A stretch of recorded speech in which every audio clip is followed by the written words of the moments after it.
പിതാവിൻ്റെയും പുത്രൻ്റെയും പരിശുദ്ധാത്മാവിൻ്റെയും നാമത്തിൽ ആമേൻ. എൻ്റെ പ്രിയപ്പെട്ടവരെ, വീണ്ടും കർത്താവിൻ്റെ കൈകളിൽ നിന്ന് നമ്മൾ പുതിയ ദിവസം വാങ്ങിക്കുകയാണ്. ഇന്ന് വ്യാഴാഴ്ച നവംബർ 28 നമുക്ക് പ്രത്യക്ഷ പ്രാർത്ഥനയ്ക്ക് വരാം.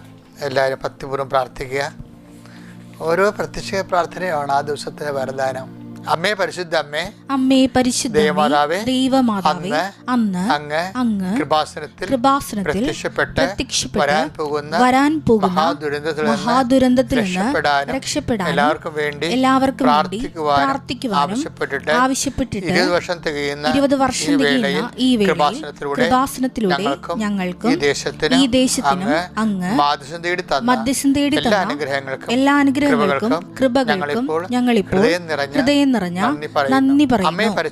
അമ്മേ പരിശുദ്ധ ജപമാല മാതാവേ, സകല പ്രാർത്ഥനയോടും ചേർത്ത് ഞങ്ങളിപ്പോൾ പ്രാർത്ഥിക്കുന്ന ഈ കുടുംബത്തിന്റെ പ്രത്യേക നിയോഗം. പിന്നെ എല്ലാ ദിവസവും ചിലപ്പോൾ ഒരേ നിയോഗം തന്നെ വെക്കേണ്ടി വരുമായിരിക്കും. കാര്യം ചിലപ്പോൾ നിങ്ങളുടെ വിവാഹമോ അല്ലെങ്കിൽ നിങ്ങളുടെ വീട്ടിലുള്ള എന്തെങ്കിലും അടിയന്തരങ്ങൾ ചിലപ്പോൾ അടുത്ത മാസമൊക്കെ ഇരിക്കാം. പക്ഷേ നിങ്ങൾ സ്ഥിരമായിട്ടിത് ആ നിയോഗം തന്നെ വെക്കണം. അത് വേറെ നിയോഗം വെക്കാം, പക്ഷെ അങ്ങനെ വരുമ്പോൾ നമുക്ക് അത്രയും സപ്പോർട്ട് കിട്ടും, പ്രയർ സപ്പോർട്ട് കിട്ടും.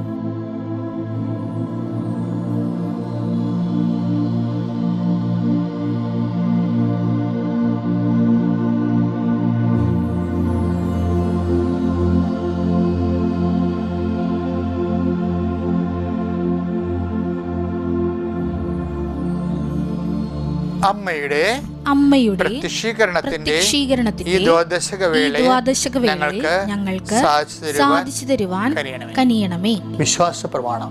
സർവശക്തനായ പിതാവും ആകാശത്തിന്റെയും ഭൂമിയുടെയും സൃഷ്ടാവുമായ ദൈവത്തിൽ ഞാൻ വിശ്വസിക്കുന്നു. അവിടുത്തെ ഏകപുത്രനും ഞങ്ങളുടെ കർത്താവുമായ ഈശോമിശിഹായിലും ഞാൻ വിശ്വസിക്കുന്നു.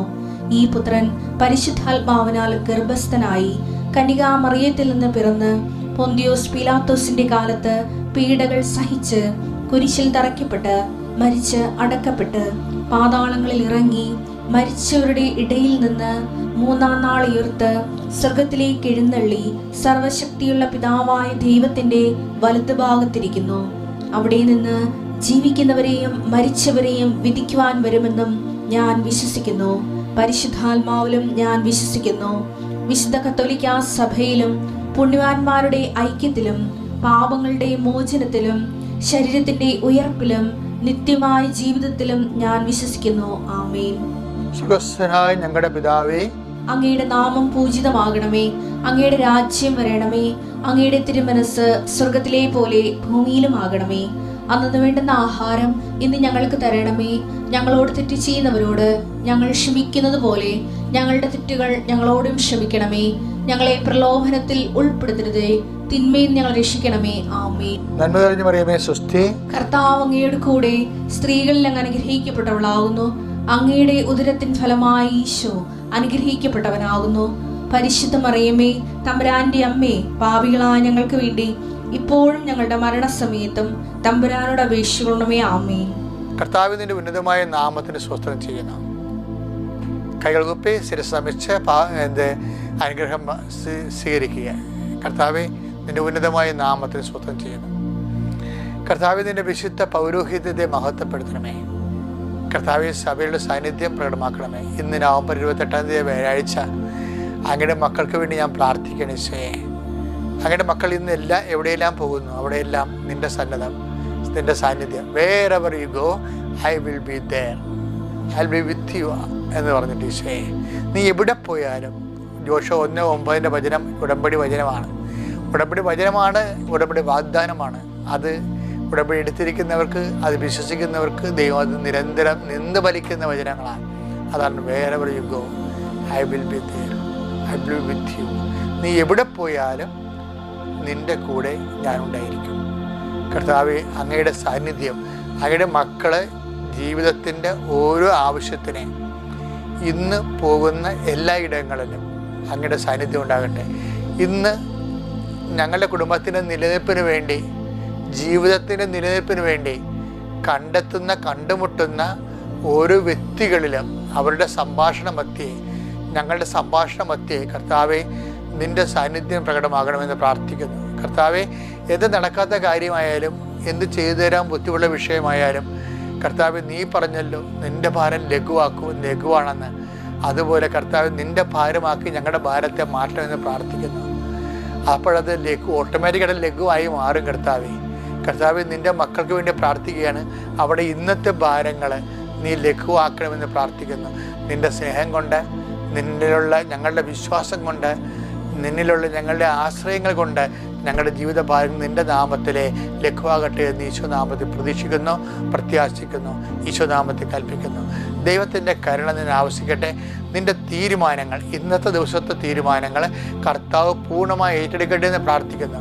കർത്താവിൻ്റെ ചൈതന്യം നിങ്ങളിലേക്ക് ആവശ്യിക്കട്ടെ. അടിപ്പിണർ പോലെ വൈതാക്കാലം പോലെ ദൈവികമായ കർത്താവ് ഇരുണ്ടുപോയ മനസ്സുകളെ കർത്താവ് മനസ്സിന് വിഷമം ഉണ്ടാക്കുന്ന സാഹചര്യങ്ങളുള്ളവരെ, ജീവിതത്തെ ഹൃദയത്തിന് ഭാരമുള്ളവരെ, കർത്താവ് ആരും സഹായിക്കാനില്ലല്ലോ, ഞാൻ ഒറ്റയ്ക്ക് എന്ത് ചെയ്യും എന്ന് വിചാരിച്ചുകൊണ്ട് വിഷമിക്കുന്നവർ, അവരെല്ലാം നീ ശക്തിപ്പെടുത്തണം. അമ്മേ, പരിശുദ്ധ അമ്മേ, കുരിശിന് ചുവട്ടിൽ നിന്നത് ശക്തിയാലാണ് നിന്നത്, നീ ധൈര്യത്താലാണ് നിന്നത്. നിന്നെ ശക്തിപ്പെടുത്തി ധൈര്യപ്പെടുത്തിയ അതേ ആത്മാവിൻ്റെ ശക്തിയാൽ ഏത് കുരിശിന് ചുവട്ടിൽ നിൽക്കുന്നവരെ ഇപ്പോൾ ബലപ്പെടുത്തണമെന്ന് പ്രാർത്ഥിക്കുന്നു. എൻ്റെ കർത്താവിൻ്റെ ഉന്നതമായ നാമത്തിൽ, സഭയുടെ അധികാരത്തിൽ, കുരിശിൻ്റെ അടയാള ദൈവശക്തിയാൽ നീ ബലപ്പെടട്ടെ, നീ ശക്തി പ്രാപിക്കട്ടെ, നീ സൗഖ്യം പ്രാപിക്കട്ടെ, നിനക്ക് സമാധാനം കൈവരട്ടെ. Lord infuse the spirit of power and grace. എൻ്റെ പ്രിയപ്പെട്ടവരെ, നമ്മൾ ഇന്ന് അവർ ഡെയിലി ബ്രെഡിലെ അന്ന് വേണ്ട ആഹാരത്തിൽ അനുദിന പ്രാർത്ഥനയിൽ ഇപ്പം അനുദിന പ്രാർത്ഥന ഇപ്പം കഴിഞ്ഞത്. ഇനി ഇതിനകത്തുള്ള വചനമാണ് ഡെയിലി ബ്രെഡ് എന്ന് പറയുന്നത്. അവർ ഡെയിലി ബ്രെഡിൽ നമ്മൾ ഇന്ന് വായിക്കാൻ പോകുന്ന വചനം ലൂക്കായുടെ സുവിശേഷം 8:16. ആരും വിളക്ക് കൊളുത്തി പാത്രം കൊണ്ട് മൂടുകയോ കട്ടിലിനടിയിൽ വയ്ക്കുകയോ ചെയ്യുന്നില്ല. ലൂക്കാ സുവിശേഷം 8:16. ആരും വിളക്ക് കൊളുത്തി പാത്രം കൊണ്ട് മൂടുകയോ കട്ടിലിനടിയിൽ വെക്കുകയോ ചെയ്യാറില്ല. മറിച്ച് അകത്ത് പ്രവേശിക്കുന്നവർക്ക് വെളിച്ചം കാണാൻ അത് പീഠത്തിന്മേൽ വയ്ക്കുന്നു.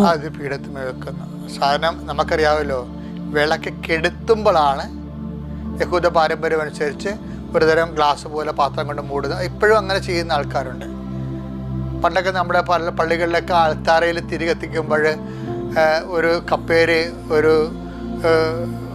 ഒരു കമ്പിൽ ഒരു പാത്രം ഘടിപ്പിച്ചിട്ട് അതുകൊണ്ട് ഇങ്ങനെ കെടുത്തി വെക്കും.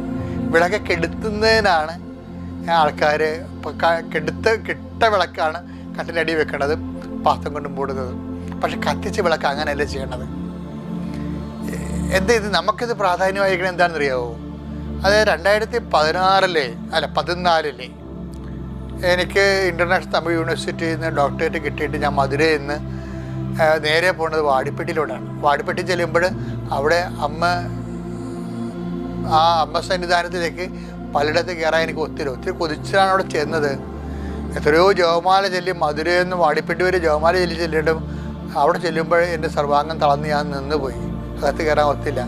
ഞാൻ പുറത്ത് നിന്നു. എൻ്റെ ജീവിതത്തിലൊരു ഇതുണ്ട്, നിങ്ങളോട് ഞാൻ പല പ്രാവശ്യം അത് പറഞ്ഞിട്ടുണ്ട്. അപ്പോൾ ഞാൻ പുറത്ത് നിൽക്കുകയാണ്.